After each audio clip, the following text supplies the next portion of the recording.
বিভিন্ন রাজনৈতিক দলের উত্তেজনাপূর্ণ কর্মকাণ্ডের প্রভাবে সারা দেশ উত্তাল। জানিয়ে দেব হাতে থাকা সর্বশেষ আপডেট বাংলা সংবাদ। প্রথমেই সংবাদ শিরোনাম। অল্প সময়ের মধ্যেই সরকারের বিদায় ঘণ্টা বাজবে বলেছেন মান্না। এরপর জানিয়ে দেব দেশে কোনো বিচার নেই বলেছেন গয়েশ্বর। এদিকে ছাত্রলীগ নেতার অনুমতি ছাড়া মিছিল, কর্মীকে গুলি করে হত্যা। আরও জানিয়ে দিব পাবনায় সিএনজি স্ট্যান্ড দখল নিয়ে আওয়ামী লীগের দুই গ্রুপের সংঘর্ষ, আহত 15। সর্বশেষ জানিয়ে দেব এ বাজেট লুটেরাদের মোটাতাজাকরণ করার বাজেট বলেছেন গয়েশ্বর। এতক্ষণ শুনছিলেন সংবাদ শিরোনাম, এবারে বিস্তারিত। তবে অনুরোধ থাকবে ভিডিওটিতে একটি লাইক করবেন এবং কমেন্ট করে জানিয়ে দেবেন কোন জেলা থেকে আপনি আমাদের এই ভিডিওটি দেখছেন। অল্প সময়ের মধ্যেই সরকারের বিদায় ঘণ্টা বাজবে বলেছেন মান্না। নাগরিক ঐক্যের আহ্বায়ক মাহমুদুর রহমান মান্না বলেছেন, অল্প সময়ের মধ্যেই সরকারের বিদায় ঘণ্টা বাজবে। এ সরকারের হাতে কোনো টাকা নেই, বাজেটের জন্য টাকা যোগান দেওয়ার ব্যবস্থা নেই, ডলার নেই, নিত্য প্রয়োজনীয় জিনিসপত্র আমদানির জন্য মানুষ এলসি করতে পারছে না। এ সরকার 5 বছর কিভাবে টিকবে? বাজেটের জন্য বিদেশে হাত পাতা হচ্ছে। এ সরকার দেশ চালাতে পারবে না।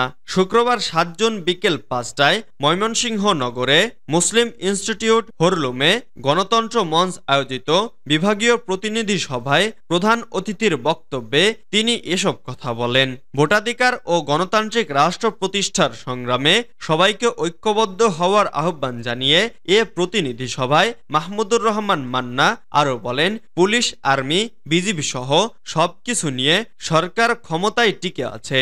আওয়ামী চোর বাটপার লুটেরা তৈরির দল, তাদেরকে সর্বাত্মকভাবে বর্জন করতে হবে। ওবায়দুল কাদের বলেছেন, ভারতের সাহায্যে তারা ক্ষমতায় টিকে আছে, কিন্তু জনগণ না থাকলে এ সরকার ক্ষমতায় থাকতে পারবে না। চীন, রাশিয়া, ভারত সবাই এ সরকারের কাছে টাকা পায়। $100 বিলিয়ন ঋণ সরকারের, কিন্তু সরকারের কাছে কোনো টাকা নেই। মান্না বলেন, আমরা সবাই যুগপৎ আন্দোলনে আছি, চূড়ান্ত লড়াই করব, ক্ষমতায় গেলে কল্যাণ রাষ্ট্র প্রতিষ্ঠা করব। সবাই ঐক্যবদ্ধ হন, লড়াই করলে এ সরকার টিকে থাকতে পারবে না। দেশে কোনো বিচার নেই বলেছেন গয়েশ্বর। দেশে কোনো বিচার নেই মন্তব্য করে বিএনপির স্থায়ী কমিটির সদস্য গয়েশ্বর চন্দ্র রায় বলেছেন, প্রধানমন্ত্রী শেখ হাসিনা যতদিন ক্ষমতায় আছেন ততদিন মনে হয় খালেদা জিয়া মুক্তি পাবেন না। তিনি বলেন, দেশের এমন কোনো কারাগার নেই যেখানে আমাদের কর্মীরা বন্দী নেই। এই আটকও একটি বাণিজ্য, ধরে আনতে পারলে বাণিজ্য। আত্মীয় স্বজনেরা দেখা করতে এলে টাকা, খাবার দিতে এলে টাকা, আদালতে এনে রিমান্ড নেওয়ার জন্য টাকা, এরকম অনেক খাত আছে। প্রশাসন এখন ব্যবসায়িক প্রতিষ্ঠান, এটি জনগণের নিরাপত্তার জন্য নয়। খুনি, দুর্নীতিবাজ ও লুটেরাদের রক্ষা করাই যেন প্রশাসনের কাজ। শনিবার 8 জুন বিকেলে রাজধানীর নয়াপল্টনে দলের কেন্দ্রীয় কার্যালয়ের সামনে ঢাকা মহানগর দক্ষিণ বিএনপি আয়োজিত BNP chairperson Khaleda Zia, BNP নেতা ইঞ্জিনিয়ার ইশরাক হোসেন এবং স্বেচ্ছাসেবক দল ঢাকা মহানগর দক্ষিণের সভাপতি জহির উদ্দিন তুহিন সহ রাজবন্দীদের মুক্তির দাবিতে এক মানববন্ধনে তিনি এসব কথা বলেন। মানববন্ধনটি বিএনপি কার্যালয় থেকে শুরু হয়ে ফকিরাপুল বাজার পর্যন্ত বিস্তৃত হয়। তিনি বলেন, আজকে বিচারের আগেই পুলিশ হাত পা ভেঙে বিচার করছেন। থানায় ঢুকে ছাত্রলীগের কর্মীরা পুলিশের সামনে বিএনপি নেতা কর্মীদের পেটাচ্ছে। গয়েশ্বরচন্দ্র রায় বলেন, জনগণের নিরাপত্তা দিলে আইনশৃঙ্খলা বাহিনীর নিরাপত্তা থাকে না। যেখানে সরকারি ভেজাল সেখানে প্রশাসন নির্ভেজাল থাকে না। যে দেশে আইনের শাসন নেই সে দেশে জনগণ বিচার চাইবে কার কাছে? বিচারপতি স্বাধীন না। সরকারের বিরুদ্ধে রায় দিলে দেশ ত্যাগ করতে হয়। একজন জোর গলায় বললেন, এসকে সিনহাকে কিভাবে দেশ ত্যাগ করিয়েছিলাম, তারপরও সেই বিচারপতিরাই তাকে সালাম দিচ্ছেন।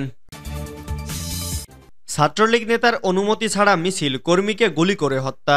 ব্রাহ্মণবাড়িয়া জেলা ছাত্রলীগের সহসভাপতি হাসান আল ফারাবী জয়কে প্রাধান্য না দিয়ে সদর উপজেলা নির্বাচনে বিজয়ী চেয়ারম্যান প্রার্থীর পক্ষে আনন্দ মিছিল আগে আগে বের করায় ক্ষোভে একই দলের কর্মী আশরাফুল রহমান ইজাজকে গুলি করে হত্যা করা হয়। হত্যাকাণ্ডের সঙ্গে সরাসরি জড়িত ছাত্রলীগ নেতা ফারাবী গ্রেপ্তারের পর এসব তথ্য স্বীকার করেছে বলে জানিয়েছে পুলিশ।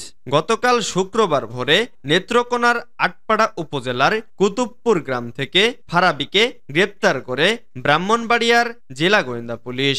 এরপর তাকে নিয়ে অস্ত্র উদ্ধারে যায়। পরে ফারাবীর স্বীকারোক্তি অনুযায়ী ব্রাহ্মণবাড়িয়া সদর উপজেলার ভাটপাড়া গ্রামের সেতু সংলগ্ন একটি ঝোপ থেকে হত্যাকাণ্ডে ব্যবহৃত পিস্তল উদ্ধার করে পুলিশ।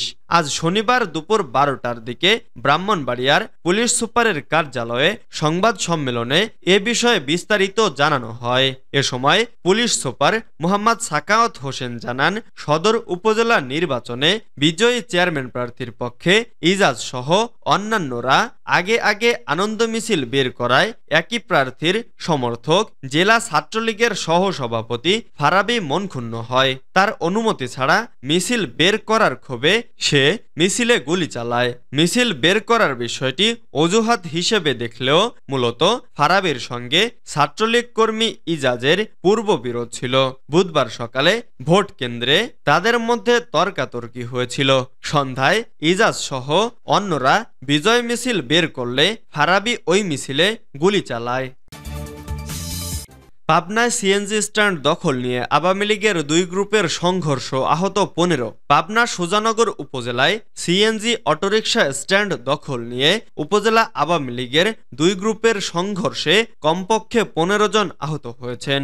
আজ শনিবার সকালে উপজেলার সাতবাড়িয়া ইউনিয়নের কাদুয়া এলাকায় এ ঘটনা ঘটে। আহতরা হলেন তাজুর প্রমাণিক, আলাউদ্দিন প্রমাণিক, হেলেনা খাতুন সহ আরো অনেকে। তাদেরকে সুজানগর উপজেলা স্বাস্থ্য কমপ্লেক্সে ভর্তি করা হয়েছে।